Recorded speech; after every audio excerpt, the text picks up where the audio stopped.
एक बार और हम इस चैप्टर के अंदर, थर्ड चैप्टर के अंदर, जिसका नाम है अकाउंटिंग स्टैंडर्ड्स एंड प्रिंसिपल्स, बहुत सारे ऐसे प्रिंसिपल्स पढ़ने वाले हैं जिन प्रिंसिपल्स की मदद से हम journal entry, ledgers, trial balance, trading, profit and loss account और बैलेंस शीट बनाते हैं। तो जब हम ये चीजें बनाते हैं तो ये बनाते वक्त हमें बहुत सारे प्रिंसिपल्स को फॉलो करना पड़ता है। अगर हम इन स्टैंडर्ड्स और इन प्रिंसिपल्स को फॉलो नहीं करेंगे तो हमारे अकाउंट्स बच्चे जेन्युइन अकाउंट्स नहीं माने जाएंगे। तो हमें इन सारे स्टैंडर्ड्स और प्रिंसिपल्स को फॉलो करना जरूरी है। अब ये चीज सीखो, कितने स्टैंडर्ड्स और कितने प्रिंसिपल्स हमारे पास हैं। इन प्रिंसिपल्स को हम शॉर्ट में गैप बोलते हैं। What is gap? Gap means generally, 2 दिन चलेगा chapter hopefully, generally acceptable accounting principles. Generally acceptable accounting principles मतलब कि ये वो प्रिंसिपल्स हैं जो जनरली एप्लीकेबल होते हैं। जनरली एप्लीकेबल अकाउंटिंग प्रिंसिपल्स, ये देखो, स्टैंडर्ड्स और principles called age gap, general acceptable accounting principles. Generally acceptable accounting principles हैं ये, जिनके अंदर हमारे 11 जनरल प्रिंसिपल्स हैं और 3 बेसिक प्रिंसिपल्स हैं। मतलब टोटल प्रिंसिपल्स कितने हो गए? 14। 11 जो है वो जनरल प्रिंसिपल्स के नाम से है। ठीक है जी, 11 जो है वो जनरल प्रिंसिपल्स के नाम से है, जनरल अकाउंटिंग प्रिंसिपल्स। और जो 3 है अलग से, वो 3 बेसिक प्रिंसिपल्स या फिर कॉन्सेप्ट्स या फिर एजम्पशंस, कुछ भी बोल लो, के नाम से है। बातें सारी एक ही हैं। बेसिकली टोटल प्रिंसिपल्स अगर मैं इन दोनों को जोड़ दूं, हम तो इसे हमेशा ऐसे ही पढ़ाते हैं कि ये बच्चे 11 तो ये वाले हो गए जनरल प्रिंसिपल्स प्लस 3 ये वाले हो गए जो आपके बेसिक कॉन्सेप्ट्स है। तो टोटल मिला के आपके सिलेबस में 14 प्रिंसिपल्स है। 11 प्लस 3, आपको ये 14 प्रिंसिपल्स पढ़ने। कौन सी ऐसी 14 बातें हैं जो आपको अकाउंट्स करते वक्त माननी है, और जिन 14 बातों को अगर आप नहीं मानोगे तो आपके अकाउंट्स इनवैलिड माने जाएंगे। टाइम वेस्ट करने वाली बात है। अगर आपने ये 14 प्रिंसिपल्स फॉलो करे बिना अकाउंट्स बनाए तो कोई फायदा नहीं है अकाउंट्स बनाने का। हम पहले शुरू करेंगे 11 जनरल प्रिंसिपल्स के साथ। चलो आप भी हेडिंग डाल लो, एक एक करके नोट करना जिससे आपको फटाफट से समझ आ जाए। 11 जनरल प्रिंसिपल्स। जाती हूँ मैं भी, 1 मिनट लीजिए, पहले इसे नोट कर लो।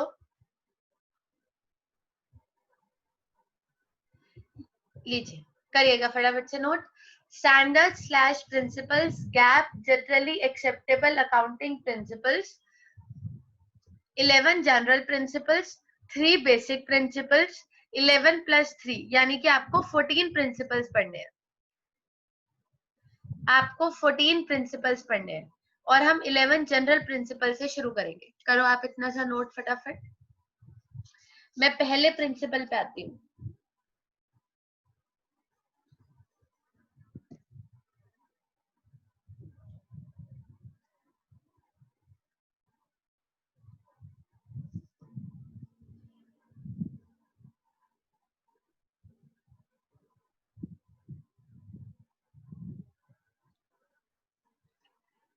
Eleven general principles, 3 basic principles.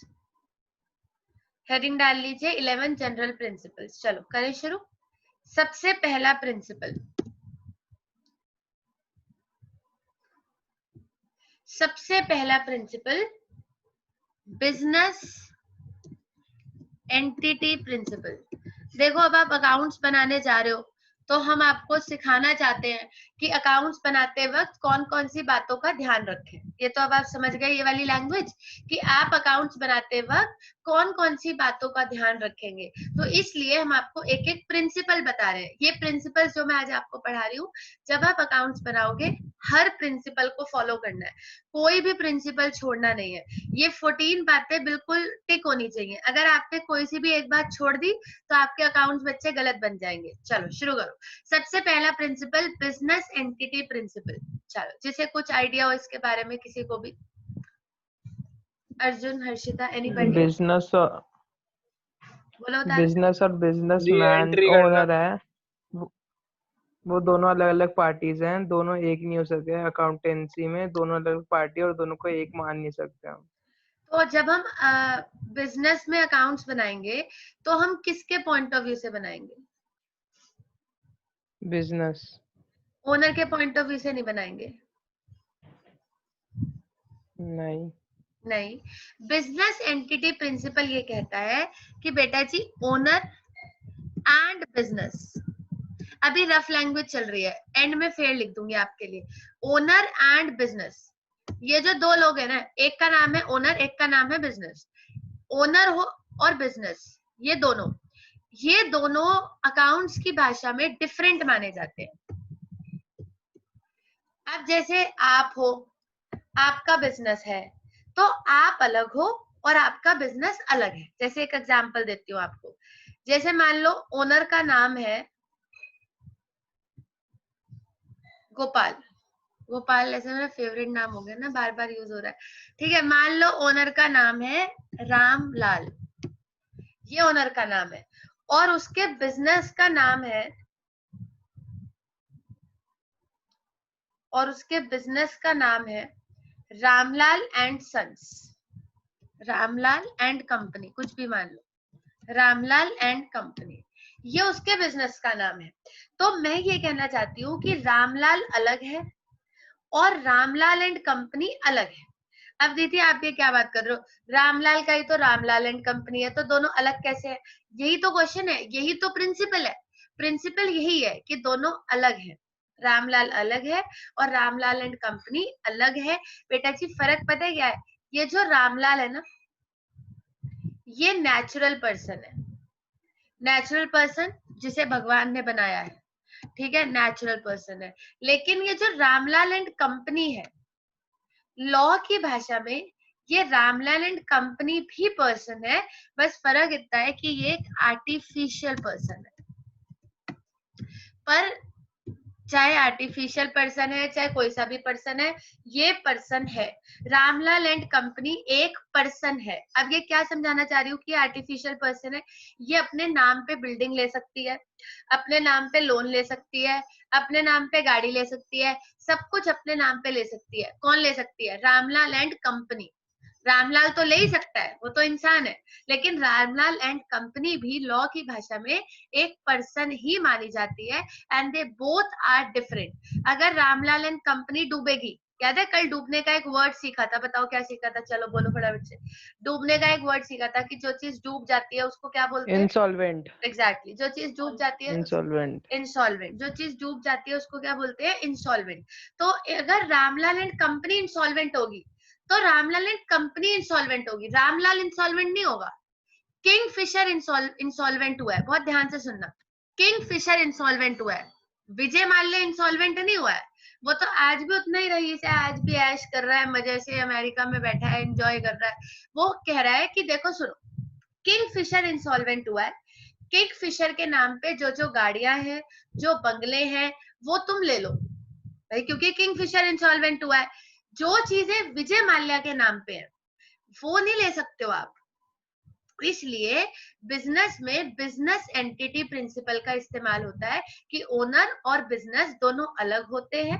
Ramlal अलग है, रामलाल एंड कंपनी अलग है, रामलाल नेचुरल पर्सन है, Ramlal and company artificial person है।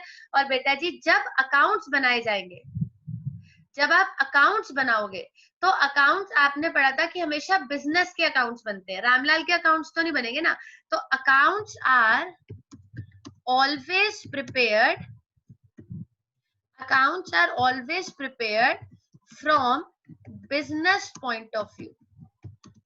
अकाउंट्स जो होते हैं वो हमेशा किसके व्यू से बनाए जाते हैं? बिजनेस के, मतलब कि रामलाल एंड कंपनी के व्यू से। इसीलिए तो मैंने आपको कहा था, इधर देखो क्या कहा था, इसीलिए मैंने आपको कहा था कि अगर रामलाल एंड कंपनी में कुछ भी पैसा देता है, ये इसने पैसे दिए, तो आप इस पैसे को क्या कहते हो? याद करो, एक वर्ड मैंने आपको सिखाया था कि जो भी पैसा रामलाल एंड कंपनी में देगा, एग्जैक्टली उस पैसे को कैपिटल, और जो भी पैसा रामलाल एंड कंपनी रामलाल को देगी, उस पैसे को हम अकाउंट्स की भाषा में क्या बोलेंगे? ड्रॉइंग्स। एग्जैक्टली, ड्राइंग, उसे हम ड्राइंग्स बोलेंगे। अच्छा, ये नाम क्यों पड़े? खुद सोचो, ये नाम इसीलिए पड़े हैं क्योंकि ओनर अलग होता है और बिजनेस अलग होता है। अगर ओनर और बिजनेस एक ही होते तो हम कहते भाई बिजनेस का ही, ओनर का ही तो पैसा है, ओनर का ही बिजनेस है, तो ये कैपिटल कैपिटल क्या बोल रहे हो? हम कैपिटल वर्ड इसीलिए बोलते हैं क्योंकि रामलाल अलग है और रामलाल एंड कंपनी अलग है। अगर ओनर बिजनेस में पैसा देता है तो आप उसको कैपिटल बोलते हो। और आपको एक बहुत अच्छी बात बताऊं, इस कैपिटल को हम बिजनेस का हक नहीं मानते, हम इस कैपिटल को बिजनेस की क्या मानते हैं? लायबिलिटी। ये बिजनेस के लिए लायबिलिटी मानी जाती है। मैं आपको एक टेक्निकल बात बता रही हूँ, ये कैपिटल बिजनेस के लिए लायबिलिटी मानी जाती है। अब आप एक बात खुद सोचो, जिसका बिजनेस है, भाई मैं ही ओनर हूँ, मेरा ही बिजनेस है, ठीक है, मैं ओनर हूँ, मेरा ही बिजनेस है, लेकिन बेटा जी बिजनेस अलग है, ओनर अलग है। अगर ओनर कोई भी पैसा बिजनेस को देता है तो वो बिजनेस के लिए कर्जा माना जाता है, चाहे ओनर ही वही है, मैंने ही तो पैसा दिया है, मेरा ही तो बिजनेस है। लेकिन लॉ इस भाषा को नहीं समझता। लॉ ये कहता है कि आप अलग हो, आपका बिजनेस अलग है। अगर आप बिजनेस को पैसा दे रहे हो, सुनो ध्यान से, आप बिजनेस को पैसा दे रहे हो तो बिजनेस के लिए वो कर्जा है क्योंकि आप दे रहे हो। अगर बिजनेस आपको पैसा दे रहा है तो वो ड्रॉइंग्स है, मतलब कि बिजनेस का एसेट है। ये सारी चीजें इसीलिए मानी जाती है हाँ, क्योंकि owner and business both are different. हाँ जी, कुछ कोई कह रहा है, गेस बोलिएगा, कोई क्वेरी है? Owner and business both are different. एक लाइन याद कर लीजिए, owner and business both are different. Accounts are always prepared from business point of view. अगर कोई पैसा ओनर बिजनेस को देगा तो वो कैपिटल है, लायबिलिटी है। अगर कोई पैसा बिजनेस ओनर को देगा तो वो ड्रॉइंग्स है। ओनर अलग है, बिजनेस अलग है। बिजनेस डूबेगा तो बिजनेस ही डूबेगा, ओनर नहीं डूबेगा। और अगर ओनर डूबेगा तो ओनर ही डूबेगा, बिजनेस नहीं डूबेगा, क्योंकि ओनर और बिजनेस दोनों अलग अलग होते हैं। और कोई डाउट है इस प्रिंसिपल में तो बताइए बच्चे, नहीं तो मैं इसकी फेयर लैंग्वेज लिखती हूँ। फटाफट से बोलो, क्लियर है सबको? देखिए, अगर जैसे वो कंपनी है हाँ, उसकी कंपनी है, आगे बोलो। तो वो उस कंपनी के लिए लायबिलिटी होगा, कुछ भी अगर उसने रखा। अगर उसने कंपनी को कुछ भी दिया, हाँ जी दीदी।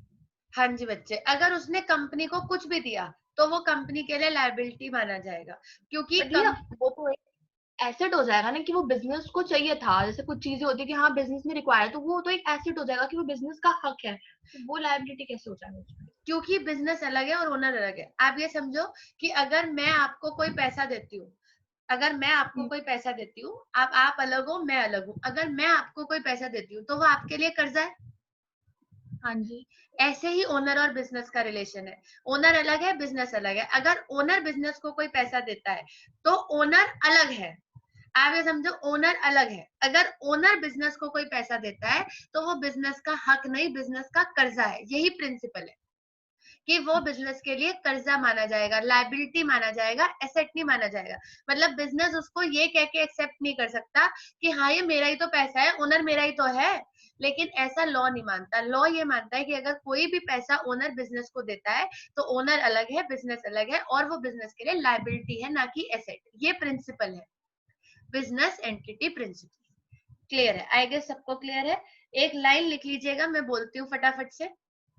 ये सब नोट कर लो आप पहले, ये चार्ट्स आपको बहुत हेल्प करेंगे। फटाफट से इसको नोट करो, फिर लास्ट में रह जाता है हमारा सब कुछ।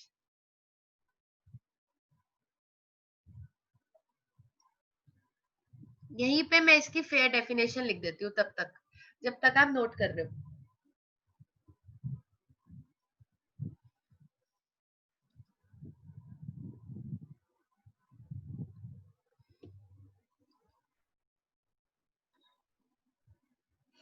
एक second. According to this principle, पहले आप लिख लो। According to this principle, According to this principle, business is considered as,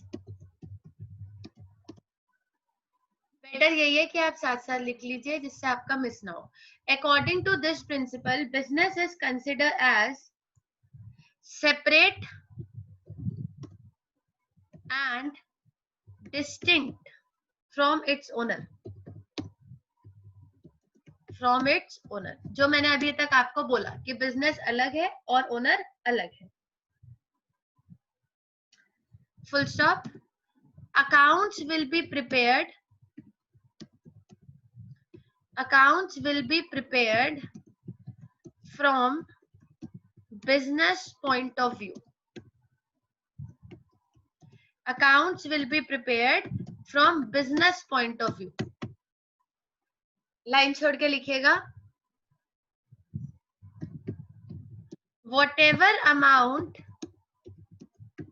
is invested by owner into the business is called as capital.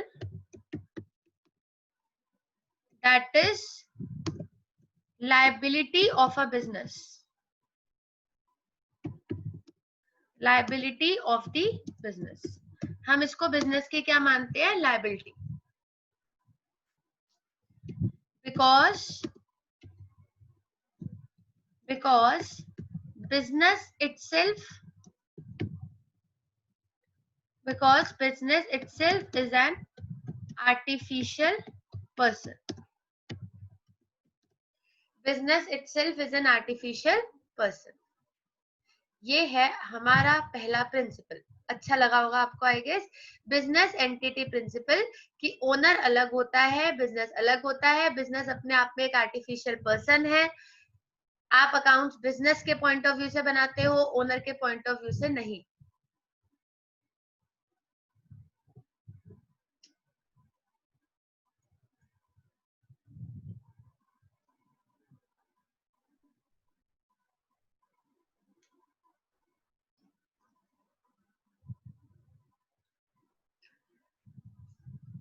Clear है? चले अगले पे. ये भी नोट हो गया होगा I guess.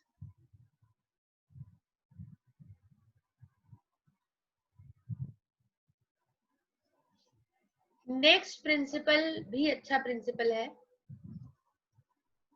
That is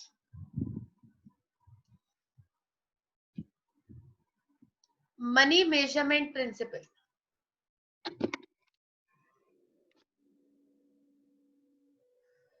money measurement principal.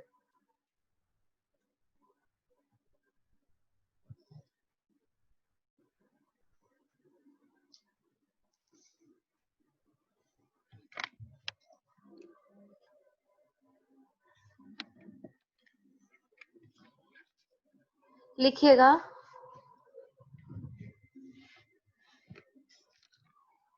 Second principle is money measurement principle. चलो हो गया होगा आई गेस अब तक तो सबका नोट. हम आते हैं नेक्स्ट पे. What do you meant by money measurement? कि अकाउंट्स में second principle money measurement principle. Money measurement principal.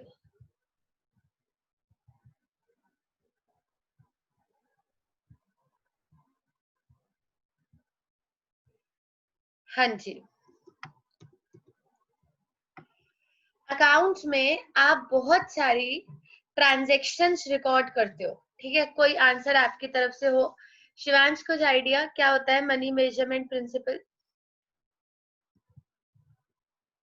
हर चीज को हम किस में मेजर करेंगे? अकाउंट्स में.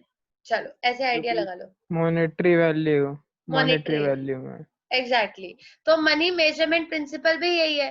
मनी मेजरमेंट प्रिंसिपल क्या कहता है कि अकाउंट्स में आप क्या रिकॉर्ड करते हो? ये देखो ध्यान से देखना. क्या रिकॉर्ड करते हो? ट्रांजैक्शंस.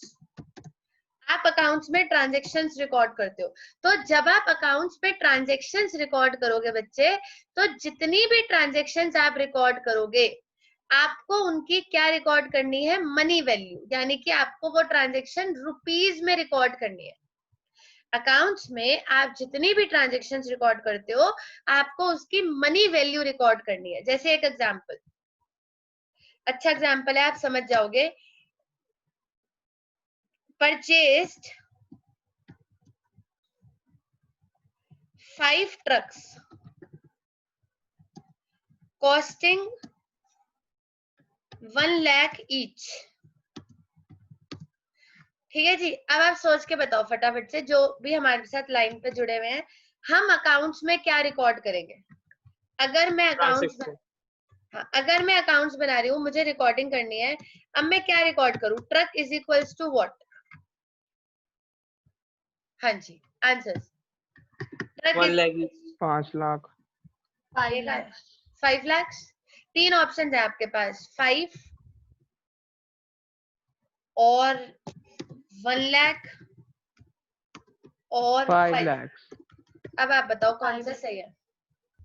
5 लाख 5 रिकॉर्ड होगा कहीं पे? 5 कहीं पे रिकॉर्ड होगा? The answer is no. 5 कहीं पे रिकॉर्ड नहीं होगा। 1 लाख ईच भी कहीं पे रिकॉर्ड नहीं होगा। अकाउंट्स में उसकी टोटल मनी वैल्यू आती है, तो सिर्फ कितना रिकॉर्ड होगा? 5 लाख। ये हमारा प्रिंसिपल है, और प्रिंसिपल का नाम है मनी मेजरमेंट प्रिंसिपल, कि अकाउंट्स में हर चीज की, हर ट्रांजैक्शन की मॉनेटरी वैल्यू रिकॉर्ड होती है, उसकी क्वांटिटी वगैरह रिकॉर्ड नहीं होती है। ठीक है जी, तो अगर मुझे इसका प्रिंसिपल बनाना है, तो एक बहुत अच्छी लाइन हमारी बुक में है कि मनी ही कॉमन डिनोमिनेटर रहेगा, चाहे टन्स हो, चाहे डजन्स हो, चाहे केजीज हो, चाहे यार्ड्स हो, चाहे 5 नंबर 10 नंबर, इनसे हमें कोई मतलब नहीं है। हम उसका प्राइस रिकॉर्ड करेंगे, हम सिर्फ सीधा सीधा ये रिकॉर्ड करेंगे, truck is equals to 5 lakh, और हमारा काम खत्म। हमें कहीं नहीं बताना कि ये 5 ट्रक है, ये 10 ट्रक है, हमें नहीं बताना। हमें ये भी नहीं बताना कि एक ट्रक 1 लाख का है, हमें नहीं बताना। हमें सिर्फ अकाउंट्स में ये बताना है कि truck is equals to 5 lakh. इस तरीके से ट्रांजैक्शंस को अकाउंट्स में रिकॉर्ड किया जाता है। बताओ, आपको कोई डाउट है? कुछ पूछना है हर्षिता? नो दीदी। क्लियर है सबको? लिखिएगा एक लाइन इसके बारे में, पहले आप इतना नोट कर लो, फिर एक फेयर लैंग्वेज लिखते हैं।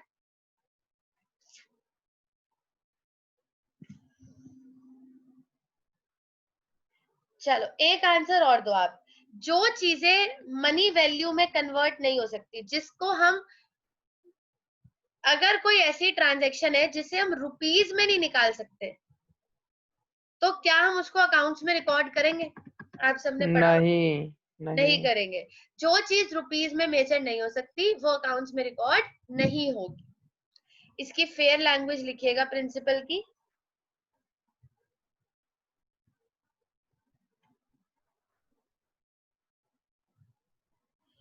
in accounts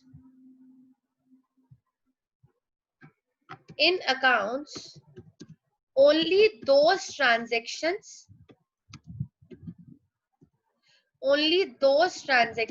and events are recorded. Only those transactions and events are recorded which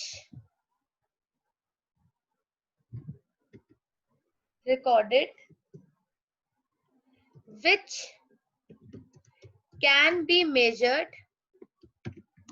in terms of money. जो मनी में मेजर हो सकते हैं, सिर्फ वही आते हैं which can be measured in terms of money. Example मैंने पीछे आपको दे ही दिया है। Those events which cannot be measured in terms of money are not at all recorded in accounts. वो बिल्कुल भी अकाउंट्स में रिकॉर्ड नहीं होंगे। बताओ कोई दिक्कत है तो? दो प्रिंसिपल्स में, एक हमारा था बहुत ही अच्छा, बिजनेस एंटिटी, कि ओनर अलग है, बिजनेस अलग है, ओनर अलग डूबेगा, बिजनेस अलग डूबेगा। अकाउंट्स बिजनेस के पॉइंट ऑफ व्यू से चलेंगे, ओनर के पॉइंट ऑफ व्यू से नहीं चलेंगे।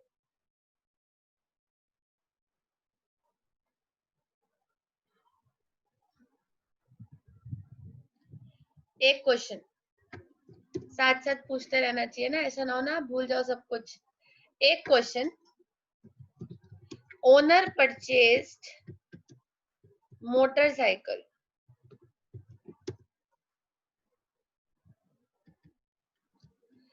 जो भी बोलेंगे सोच समझ के बोलेंगे, सच बोलेंगे झूठ नहीं बोलेंगे। हाँ जी, ओनर परचेज मोटरसाइकिल, ये ट्रांजैक्शन अकाउंट्स में आएगी कि नहीं आएगी? आप नोट करके सोच सकते हैं, बता सकते हैं।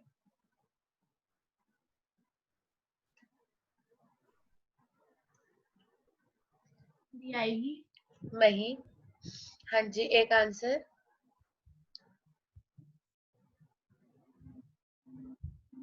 नो। तरंग, आपके नाम की प्रोनाउंसिएशन तरंग है ना? तरंग, अब सही है? हाँ जी, हाँ ठीक है।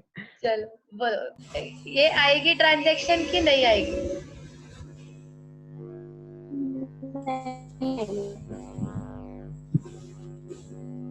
कहीं से डिस्टरबेंस है? चलो हाँ जी, नहीं आएगी, नहीं आएगी। कोई ऐसा चलो वो बोल दो जिसका आंसर हो आएगी। नहीं आएगी में अगर इसको बिजनेस के अंदर नहीं आएगी। बिजनेस के अंदर नहीं है तो अकाउंट्स में नहीं आएगी। चलो अब आएगी। मैं एक चीज इसमें ऐड करना चाहूंगी, owner purchase motorcycle from business funds. हाँ जी, अब अभी भी नहीं आएगी। अभी भी नहीं आएगी। उमंग आएगी? क्या बोलते हो दीदी? नहीं मेरे हिसाब आएगी। से अब आनी चाहिए, मतलब मेरे हिसाब से अब आनी चाहिए कि देखो, ओनर परचेज मोटरसाइकिल, जब तक ये था कि ओनर परचेज मोटरसाइकिल, तब तक तो कोई ऐसी दिक्कत नहीं थी, ना भी आती तो चलता। लेकिन अब उसमें लिखा है कि ओनर परचेज मोटरसाइकिल, एक सेकेंड, ये क्या हुआ, owner purchase motorcycle out of business funds. देखिए, owner purchase motorcycle out of business funds. अब ये जो मोटरसाइकिल खरीदी गई है, ये बिजनेस फंड से खरीदी गई है। अगर ये बिजनेस फंड से खरीदी गई है तो अकाउंट्स में आएगी। अब ये अकाउंट्स में आएगी, समझ गए होगे आप अच्छे से।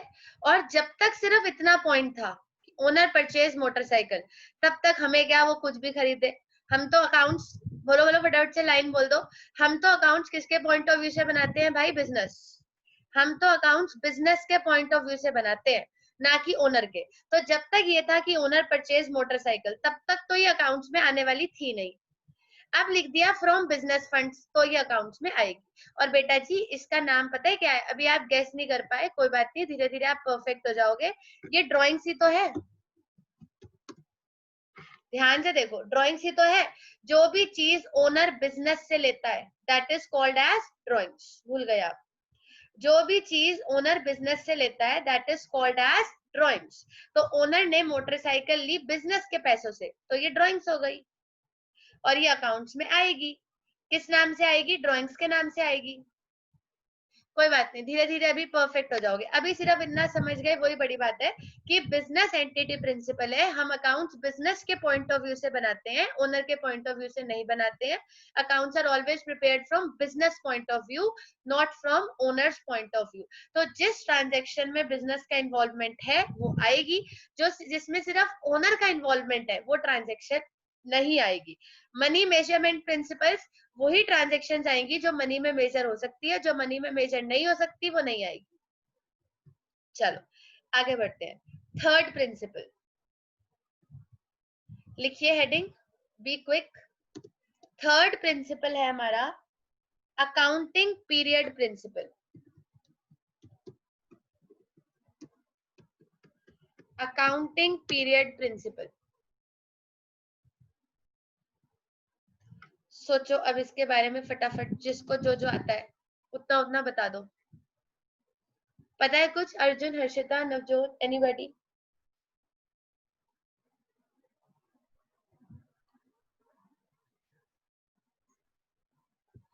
कुछ भी किसी को इसके बारे में पता हो? Tarang, Umang, Vrinda, accounting Shivansh. Period, accounting period depend करता है बिजनेस के ऊपर कब से कब, पर बेसिकली उसे 31 मार्च लेके 1 अप्रैल में काउंट करते हैं। साल के एंड में किया जाता है इसे रिकॉर्ड अकाउंट। ठीक है, एक चीज मैं इसमें ऐड कर देती हूँ। क्या होता है बच्चे, अब आप म्यूट कर सकते हो। बिजनेस की लाइफ अनलिमिटेड होती है, ये भी एक प्रिंसिपल है, अभी आया नहीं है। बिजनेस की लाइफ अनलिमिटेड होती है, ये भी एक प्रिंसिपल है, जब आएगा तब पढ़ा दूंगी। मतलब बिजनेस इज समथिंग, हम ये मान के चलते हैं दैट इज नेवर एंडिंग। अब पता नहीं ना कब एंड होगा। तो जब हम अकाउंट्स बनाते हैं, बिजनेस की लाइफ अनलिमिटेड है, नेवर एंडिंग, तो हमने बिजनेस की लाइफ को स्मॉल पीरियड्स में बांटा हुआ है। स्मॉल पीरियड में हमने डिस्ट्रीब्यूट कर रखा है।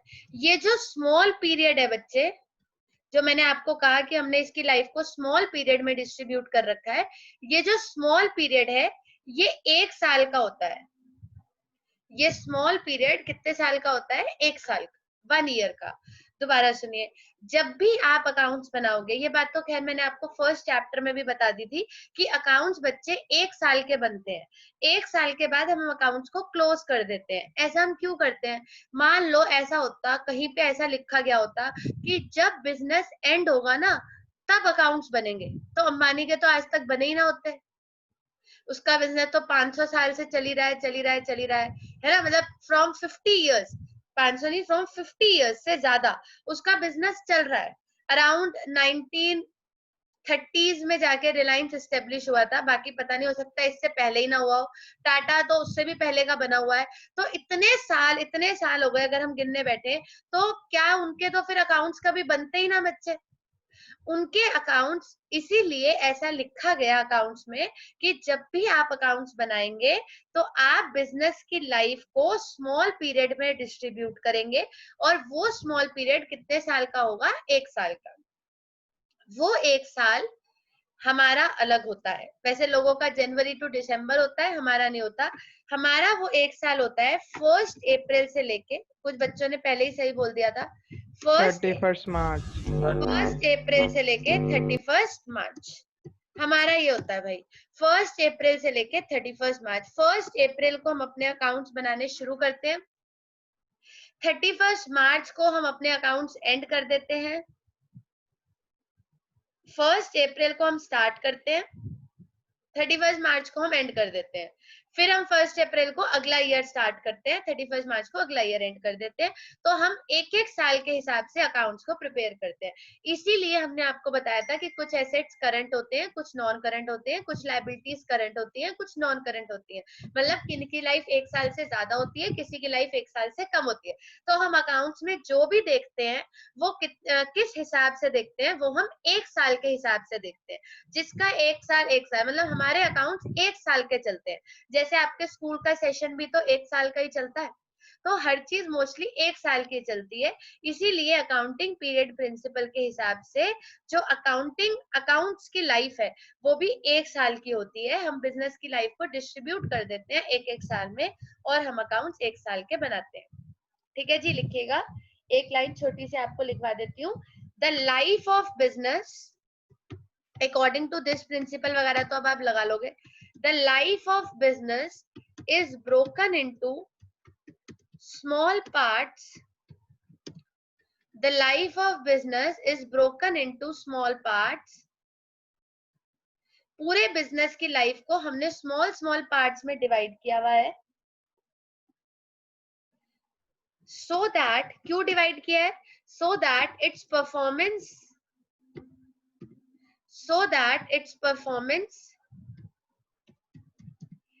can be measured, regularly, जिससे कि हम परफॉर्मेंस को रेगुलरली मेजर कर सके। Each small part is of 1 year. Each small part is of 1 year. उमंग आपको म्यूट करना पड़ेगा। Each small part is of 1 year. each small part is of 1 year. Next में last है बस session starts from April 1 and ends at March 31st. Session starts from April 1 and ends at March 31st. दीपक वो तो depend करते हैं ना business के ऊपर कि वो 1 साल का अकाउंट्स बनाया गया उससे 6 मंथ्स के। नहीं बच्चे, अब मैं यही इसी General- बात पर नहीं, general every business has to make accounts from April 1 to 31st March. जैसे एक एग्जांपल, मान लो राहुल ने बिजनेस स्टार्ट किया 1st of February को, भाई उसके नई दुकान का मुहूर्त था, उसने इनॉग्रेशन किया 1st of February को उसने दुकान स्टार्ट करी। तो बेटा जी अकाउंट स्टार्ट कब होंगे? अकाउंट्स स्टार्ट होंगे 1st February को, क्योंकि उसकी दुकान ही 1st February को खुली है। लेकिन अकाउंट्स एंड कब होंगे? आपको क्या लगता है 31st जनवरी को? नो, अकाउंट्स एंड कब होंगे? 31st मार्च को। 31st मार्च को उसको अपने अकाउंट्स एंड करने ही पड़ेंगे। इस साल उसकी जो अकाउंटिंग है 1 फरवरी से 31st मार्च, इस साल जो उसकी अकाउंटिंग है वो मात्र 2 महीने